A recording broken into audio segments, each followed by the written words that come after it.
Hi, everyone, and welcome to What is This Shift? I'm your host, El Renee. I'm an LPN of about a decade, and I focus on my podcast specifically on long-term care facilities, skilled nursing facilities, aka nursing homes, assisted livings, memory cares, etc. Anything to do with long-term care. But if you are a hospital-based nurse or healthcare worker, I invite you to also listen and pass it along to anyone you may know who is affected specifically by long-term care. And you hospitals are, whether you know it or not. Today's episode is focusing on the relationship that we have with each other. Now, I'm not going to get into nurse versus nurse right now because that is a whole dedicated episode coming up where I actually have an expert that I'm going to be interviewing. She's a PhD, she's a nurse. She actually did her entire dissertation on nurse bullying, and she now makes content on TikTok related to this topic. So it's very serious, it's a big deal, and it deserves its own episode. But this is a big deal too in long-term care, nurses and CNAs. Because together we are the frontline clinical team that takes care of these people, whether they're patients, residents, whatever you want to call them. The patients that we serve, the people that we are responsible for, their lives in our hands, it's the nurse and it's the CNA that at the end of the day are saving the lives, right? Or bringing dignity to those who are at their end, right? But here's the problem, and this is an unspoken thing, but I think everybody knows that there's tension and there's problems between nurses and CNAs, and historically that has been a thing for a long time, right? And my little TikTok teaser kind of said, yeah, I know, you're the nurse that respects and loves all your CNAs and would never treat them badly. Everybody thinks that they treat everybody well. And the thing is that we don't always do that, right? I think everybody knows that a great CNA can make or break a nurse. And a nurse can make a CNA's work life a living hell or a great place to be. And together, when we're able to be cohesive with one another and get along and communicate well and really work together as a team, magic happens. Right? Quality of life for the residents is increased tenfold. Everyone's work environment is more bearable. It makes things more tolerable. It makes the abuses from the system as a whole, in general, a little less hurtful, a little less painful. We can get through it together. And at the end of the day, these people are getting quality care. Again, their quality of life is increasing and we're saving lives. We're catching things before they can get really bad, because when things are not caught, when nurses ignore CNAs, when things go on for a very long time, it can lead to patient demise. It can lead to the residents passing away, right? And then that in turn leads to negligent lawsuits and people's licenses are at risk, the whole thing. But let's get into this as to why it is that we're beefing and why it is that the system knows it and doesn't do anything about it. So, I mean, we're fighting the wrong people. Number one, when we turn against each other, we're fighting the wrong people. And of course, I talked last week about healthcare being a narcissist. Narcissistic people and systems love to conquer and divide, because when you're too busy infighting with one another, you don't see really how we're all being manipulated and played and used and abused, because we're too busy picking on each other and thinking each other is what's making our lives very difficult or making our jobs very difficult. And I mean, honestly, one of the most toxic relationships in healthcare isn't nurse versus management or versus corporate. It's the nurse versus each other, nurse versus nurse, or nurse versus the CNAs. And the really sad part about this is that most of the time, both of us are drowning. And we're just drowning in different ways. In long-term care, CNAs think that nurses just sit at the desk doing nothing. And in many places, they don't even want the CNAs to sit behind the desk. So, well, I'll get to that in a minute. But nurses think that the CNAs are disappearing every 5 minutes and they can't be found. And they're sitting out in their cars or out smoking. So everybody thinks that everybody else has it easier. There's the perception that the nurses are always sitting, and there's the perception that the CNAs are never around when you need them. But meanwhile, administration is sitting in an office asking why the call lights aren't being answered. So we're going to talk about that today. CNAs do the hardest physical labor in the building, period. They're getting people up. They're putting people to bed. They're cleaning bowel movements, urine, throw up, snot. I mean, any sort of liquid that can come out of the body, CNAs are cleaning it. They're turning residents, and not just once in a while, but every 2 hours. They are having to put residents on mechanical lifts, whether it's to stand them up, a sit to stand, or that Hoyer lift that we discussed in previous episodes where they must have 2 people to do it.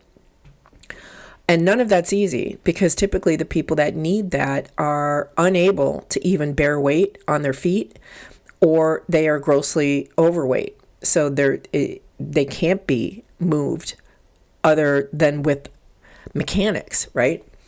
They're getting hit, they're getting scratched, they're running nonstop.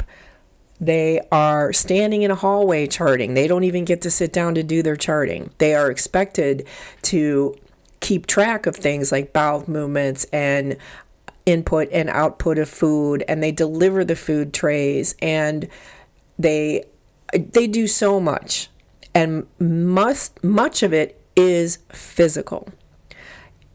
Picking people up, putting people down. I mean, you are really lifting a lot. They're bending over, they're straining. It's backbreaking. Literally, a lot of CNAs are wearing back braces because they need that support. And a lot of them feel completely unseen, not only by management, but by their fellow nurses. Now, I know a lot, like I said, a lot of nurses are going to be like, I love my CNAs. And a lot of CNAs are going to be like, I love my nurses. First of all, let's get rid of the possessive pronouns of mine and my, because that right there, when you say, well, my CNA, no, they're not yours. It's the CNA. And I know we're all guilty of it. And it's usually coming from a place of like a possessive mama bear, like I really love my CNAs, but it can be perceived as a hierarchy thing, because the system loves a hierarchy. We'll get to that one. So the CNAs are definitely working. I mean, they're taking out trash. They're doing light housekeeping. They're doing just about everything. And in some facilities, if they have been certified as medication technicians, they're also passing some pills. Okay. But for the nurses are also doing a lot of ridiculous work, okay? They are trying to pass meds to 30 residents, and they're passing medications, but they're also giving eye drops, and they're giving injections, and they're doing inhalers, and they're giving breathing treatments, and they are, putting medications in a G tube, so they have to prep all those meds. It's not always a simple, here's a pill. Okay. Not to mention the fact it's not always simple if people are trying to refuse or they have a difficult time swallowing, and you have to crush the meds, and then you have to kind of, coax the resident into taking them if they're resistant. For your memory care people, that's like all the time. It can take up to 10 minutes just to give one person their meds, especially if you're in memory care. I made a TikTok that was pretty popular because, with a memory care person, it's every single time you go to give them a medication, what is this? What is this medication? I don't take medications. Who ordered this? Well, what doctor? Doctor who? Well, if they want me to take it, they can come give it. It's an ordeal every single day to get their, and they're often important medications too. It's not something that if they repeatedly refuse isn't going to have a side effect, because it will.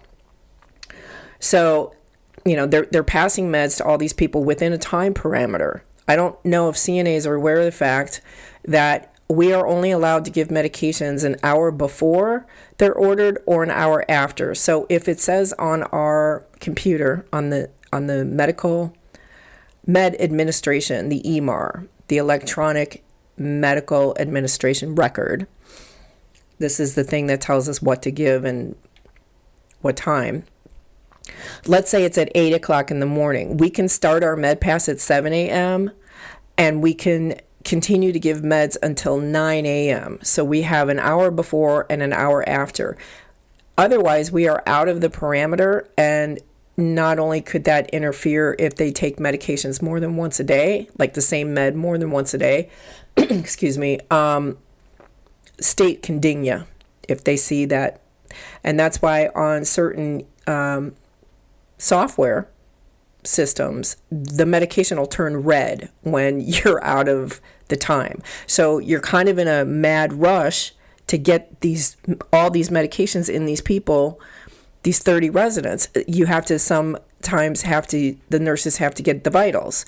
And even though some facilities have CNAs also getting vital signs on everyone, by the time the nurse is giving the medication, they need to retake it, because the blood pressure could change. If a CNA gets a blood pressure at 5:30 in the morning while the resident is sleeping, but the nurse is at 8:30 needing to give the blood pressure med, then they need to redo the blood pressure, okay? Same with blood sugars. They're calling doctors. They're calling family members. They're getting consents from POAs. They are charting. Sometimes you want to chart something immediately and not wait till the end of the shift, because you need to remember it while it's fresh, right? They're doing treatments. They're processing falls. If somebody falls, the documentation on that is pretty heavy. They have to deal with pharmacy. They have to call the lab. They have to enter orders for, maybe x-ray. They have to answer to management. They have to admit new residents. Admissions is a huge process that I'm not even going to get into on this episode, but they have to handle behavioral residents right along with the CNAs. They have to manage any emergency that comes up and somehow do all this and not lose their license. So we're not just sitting at a desk being lazy, just like CNAs aren't just off disappearing smoking cigarettes. But the CNA thinks that the nurses don't help.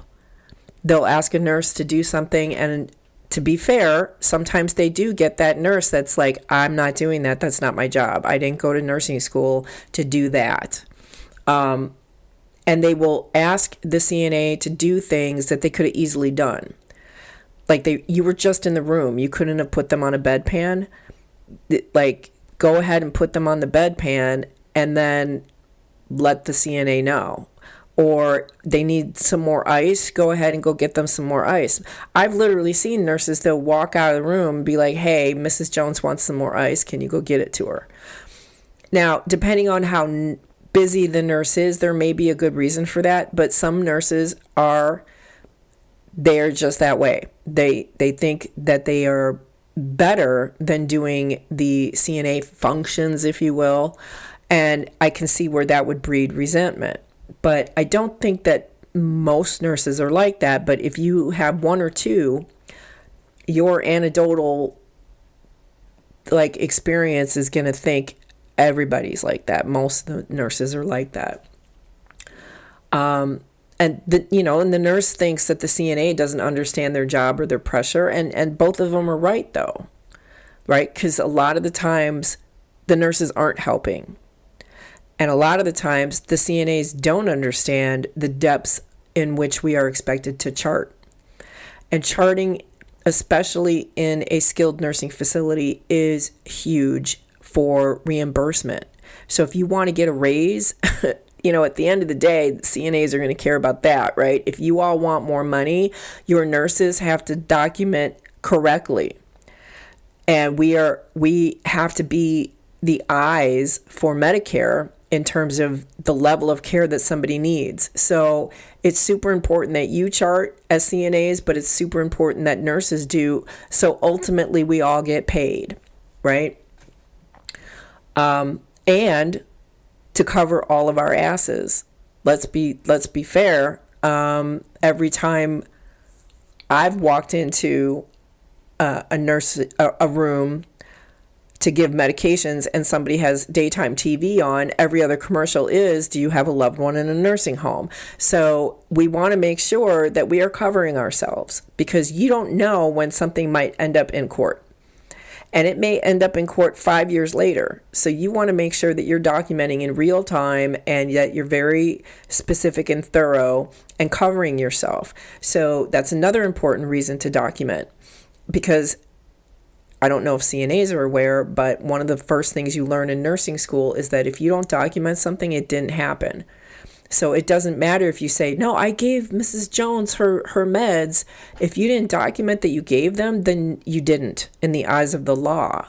So some nurses need to be much better about documentation. Other nurses, it might seem like they go overboard, but frankly, I would rather have that than somebody not document too much. But anyway, let's get back into the healthcare loves this hierarchy. They love the sense of everybody getting ranked, right? So you've got the administrator, then you have the director of nursing, then you have an RN, then you have an LPN, then you have CNA, then dietary and housekeeping. And then, when people are exhausted, that hierarchy becomes their ego for some people. Like, I'm above you kind of thing. I literally had an executive director, when I told her, she tried to tell me to do something clinically, and she's not clinical. And I said, I'm sorry, but I can't take orders from you. I need to hear it from an RN or a physician. And she puts her hands above her head and shakes them and says, I am above the RN. And I'm thinking, no, ma'am, not when it comes to clinical care. You're not. You are an administration person. Like, no. But that was her mentality, okay? And we see that a lot. Like, some nurses are talking down to aides, and some CNAs don't even like being called aides. Some CNAs are undermining the nurses. They're literally saying, I'm not your servant. Nurses are saying that's not my job. There's resentment, there's cliques, there's bullying. A facility can survive short staffing, but what it cannot survive is a destroyed culture. Some places, everybody, it seems they get along great. They're like a family. Other places, it's like Mean Girls. It's literally like high school. I personally believe that the system benefits when the nurses and the CNAs hate each other, because if the staff are fighting each other, then they stop asking bigger questions. They stop asking, why the hell are we always short-staffed? And they just become to accept it, normalize it, and then blame each other for stuff. Instead of asking, why is the staffing ratio still so unsafe? Why are 2 people expected to do the work of 6? Why is turnover constant? Why are admissions prioritized over safety? Meaning, why are we accepting people that shouldn't be accepted into this facility? You're going to see that a lot in assisted livings. Why are residents becoming more medically complex when staffing is getting thinner? Why are workers blamed for these impossible conditions? So, at the end of the day, if we're not asking those questions anymore, the system gets away with continuing and perpetuating what it has. When the floor staff unites, the entire conversation shifts and changes. But instead, the pressure is rolling downhill. So the best facilities I've ever worked in were not the fanciest. They were the places where the CNAs and the nurses respected each other, helped one another, and treated each other as equals. A nurse will answer the call light. The CNA will warn a nurse about a subtle change, and that nurse will take the CNA seriously, and they will follow it up by literally walking themselves to that resident and looking and seeing for themselves. Technically, if a CNA comes up to a nurse and says, so-and-so has diarrhea, sometimes the CNAs will come and approach a nurse and say, so-and-so needs Imodium right now because they just had a big blowout. And you know that as a nurse, you're not supposed to be giving any medications until there's been 3 reported bouts of diarrhea. And as a nurse, you should be laying eyes on that stool because maybe it's not diarrhea. Maybe they're bleeding out, right? You need to assess the color, the consistency, the smell, and you do have to start documenting the frequency. How many times has this been? Are they on an antibiotic? Have they had a change to their diet? Things of that nature. The nurse needs to investigate it, and then if it has been continuing, then they have to report it to the provider, whether that's the NP or the doctor. And if the order exists to give that medication as needed, then the nurse can do it. CNAs don't know all that. They just think, nurse, you need to give this because I see somebody having diarrhea. Sometimes the nurse thinks, you know what, the only reason that the CNA is asking me that is because they don't want to keep changing this person. And I mean, yeah, who does, right? Nobody wants to keep going in and changing Mrs. Jones 5 times in their shift. But there's a protocol and there's things the nurse needs to do. Sometimes the nurses will just get up and give it because they don't want to deal with anything else. They're so busy, they're so overwhelmed, they're so swamped, they just take the CNA's word for it. So then the CNA doesn't even bother to press the nurse to go look. And they don't sometimes even remember to save the specimen, so, before they clean up the person. And a lot of that's just because of the time management. A lot of that's because they simply don't have the time. So then that's how wires get crossed, and that's how things get twisted, if you will. And that's how CNAs and LPNs start to miscommunicate and not understand one another because they don't understand what they're really supposed to do, or even if they do, they just don't have the time.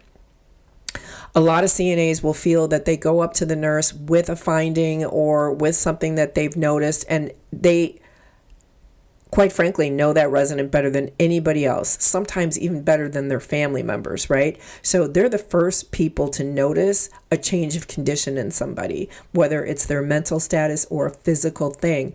And they will report it to the nurse, and the nurse will blow it off like, oh, there's a new bruise. And the nurse will be like, okay, did you document that on, the skin sheet or whatever? Yes. Okay, thanks.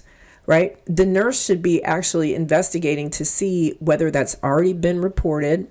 They should get up and go look at the bruise to see how old it is, because you can assess a bruise and you can realize its age by its coloring. All these things, right? And a lot of these steps get missed, not only by CNAs, but by nurses as well.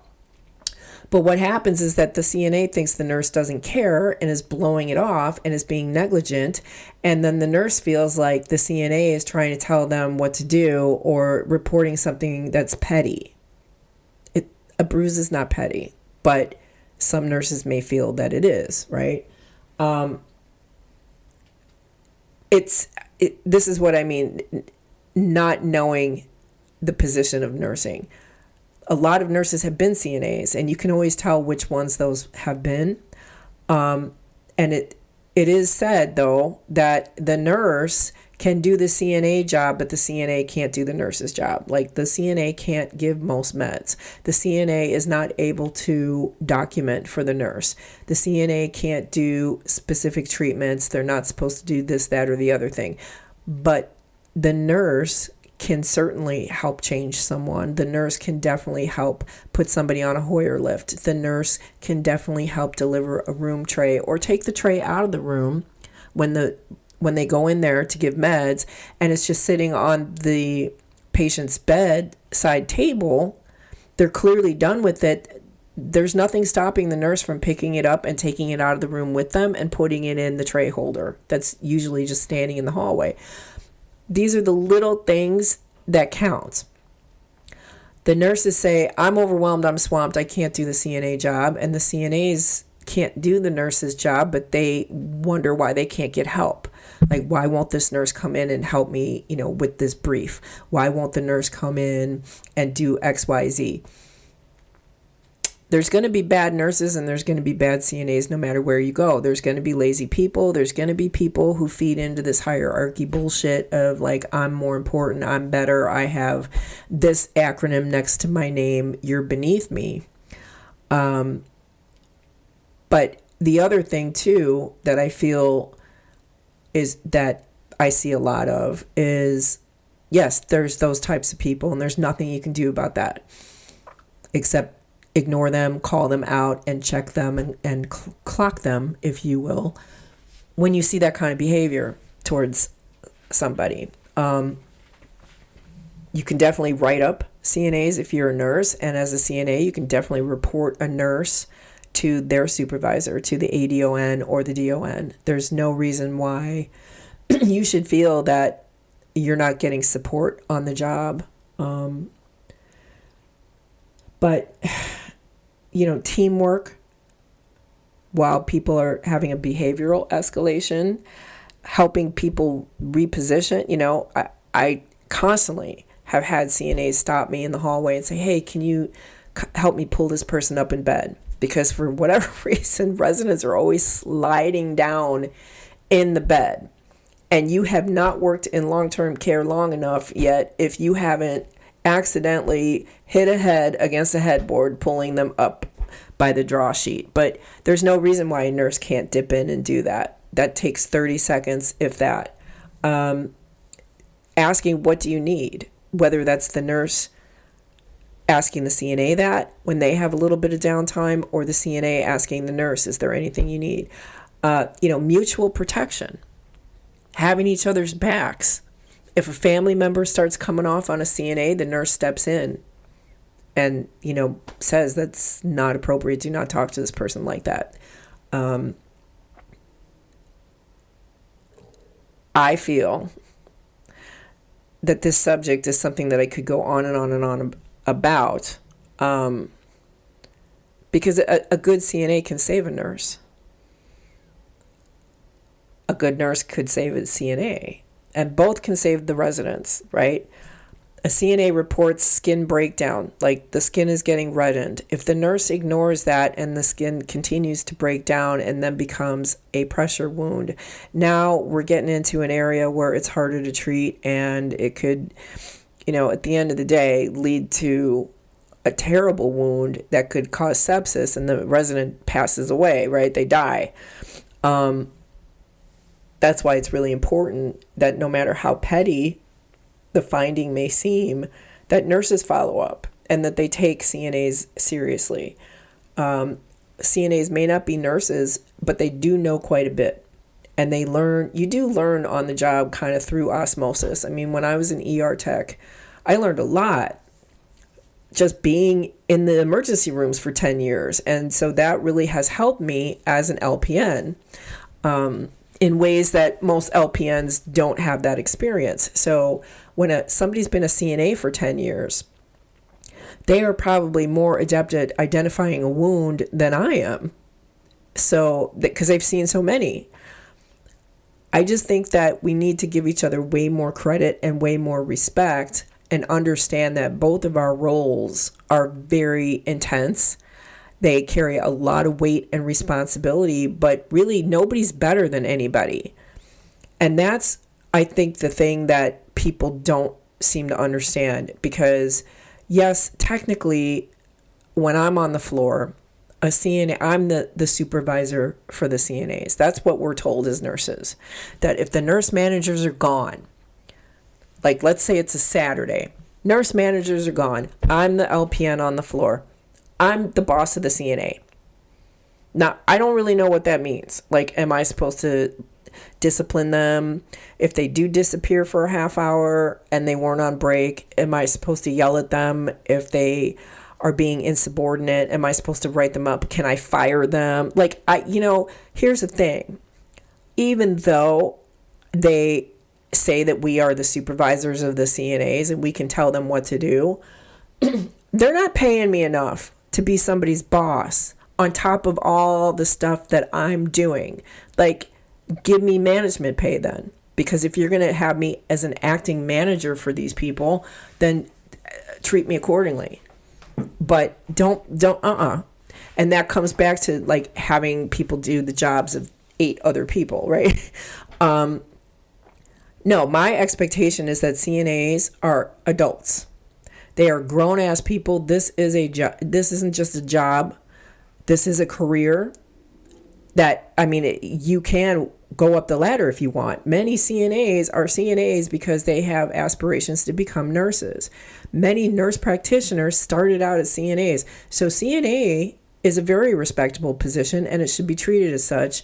And many of these people are going to move up the ranks.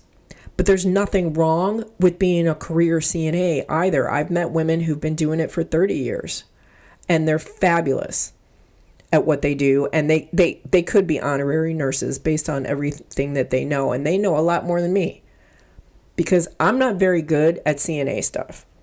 I see them do magic. Like somebody will be sitting on a toilet and there's some trick to where you can change the brief without even taking their pants off. I forget exactly, but I'm marveled by it. Like they have all these little tips and tricks on how to be more efficient on the job. Of course, don't ever double brief anybody, but yeah, it's amazing. I've learned so much from a lot of the CNAs. So I don't ever discredit their knowledge or feel like, oh, I'm an LPN, I went to nursing school, I know more. I probably do know more on some levels, but I know less on others. I don't really know how to do like the positioning. I've learned it in school, but I'm not doing it on a daily. So if you don't use it, you lose it, right? Whether somebody can ambulate, some of the questions that you have during the charting that they ask us to fill out for Medicare for that reimbursement, I have to ask my CNAs, hey, does this person ambulate? Hey, does this person do that? Hey, so I don't know the residents nearly as well as the CNAs do. The CNAs are very close with these people. They know them inside and out, personality-wise too. So absolutely, they need to be respected as a fountain of knowledge on these particular residents. And they're not. A lot of the nurses just really kind of like scoff at them. And, long-term care is hard enough already. The enemy should never be the person sweating beside you. Okay? The CNA is not the enemy. The LPN is not the enemy. The real problem is a system that keeps demanding more and more from us, but giving us less. And until we realize that, this cycle is going to continue. Until we just stop what we're doing, take a look at each other and go, you know what? We're both getting played. Like, we're literally like the two women fighting over the guy that's playing us both, right? That's the comparison I think of. And the guy's trash. Like he's not even worth fighting over. But why are we fighting? Because we've been conditioned to, we've been lied to, we've been brainwashed to, we've been misled, we've been deceived, we've been manipulated. And we can't be having that. We have to come together and say, okay, let's try to understand each other's roles a little bit better. The next time we see a nurse acting, like they're call it out. Call it out. If more than one CNA realizes that there's a particular nurse acting a type of way, everybody write a statement, give it to the director of nursing. Do not let nurses get away with their bullshit. If there is a CNA that's problematic as a nurse, write them up. do the same thing. I know that it's not always easy to get rid of people because of the short staffing. So there are some CNAs who seem to have sort of taken advantage of that, and they feel untouchable. Like, nobody's going to fire me. Why are you going to fire me? There's nobody else here, kind of thing.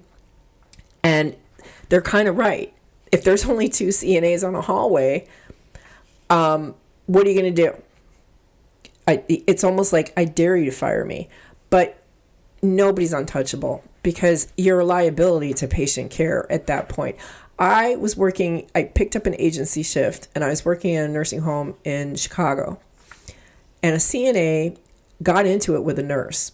She was on one hallway, and then this male nurse, he was on another hallway, but somehow they were beefing, and I don't know why.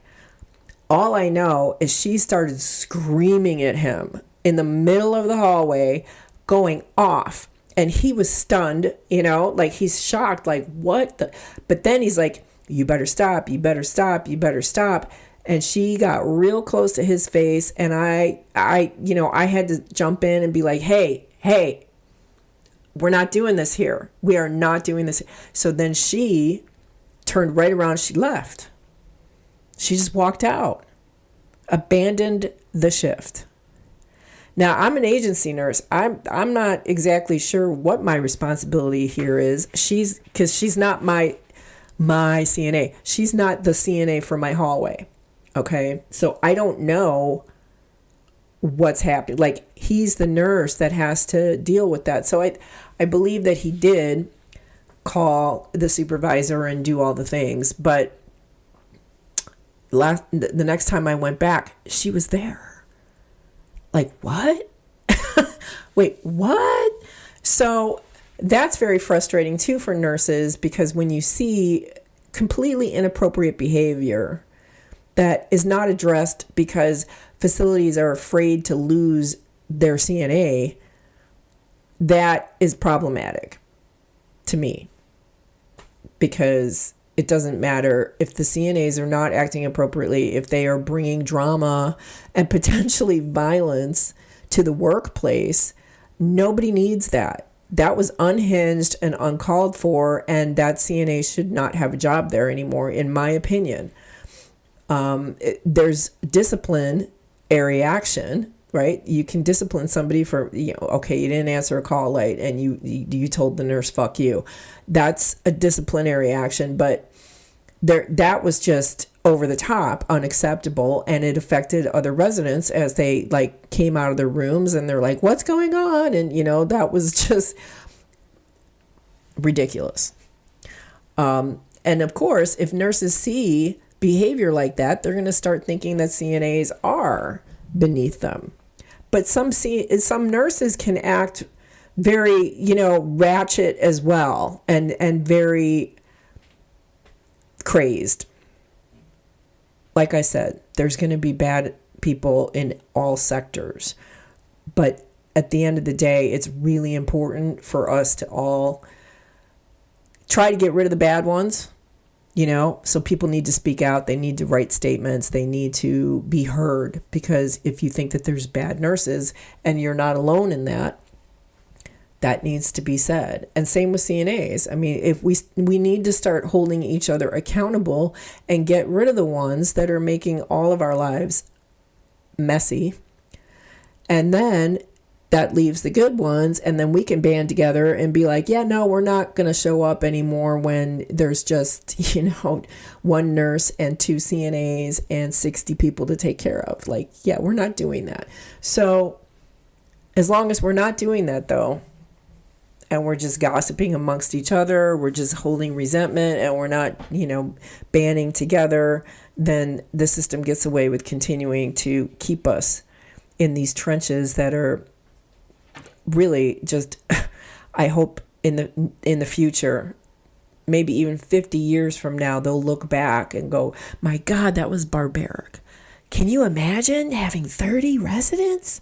What were they thinking? The kind of the same way that we think about lobotomies, Anyway, let me know if you have any crazy stories about CNA and nurse stuff, and how you think we can start repairing our relationship, because we really do need to do that in order to be a united front.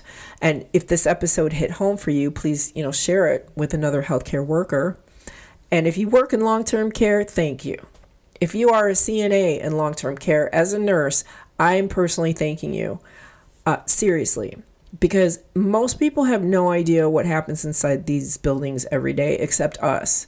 And so we need to start, lifting each other up, praising one another, and when we're doing it right, and holding each other accountable when we're not, and just trying to understand each other's perspective and point of view, and seeing how we can find a way to help each other. Because I also feel, and I'll say this really quick before I end the episode, I also feel that if we are able to help each other more, then we may not feel the time crunch that we do, right? But it's so divided. It's like the CNAs are laser focused on, I got to change all these people by 9 a.m. And the nurse is so focused, I got to get all these meds out by 9 a.m. When if there are, say, for example, medication techs, the nurses and the CNAs could be tag team and stuff. Like they could be kind of, working it out to where everybody doesn't feel so stressed and pushed for time, and they are able to give more time to the residents, or just be able to breathe a little easier. So this has been What is This Shift? And I will see you next shift next time. Have a blessed day.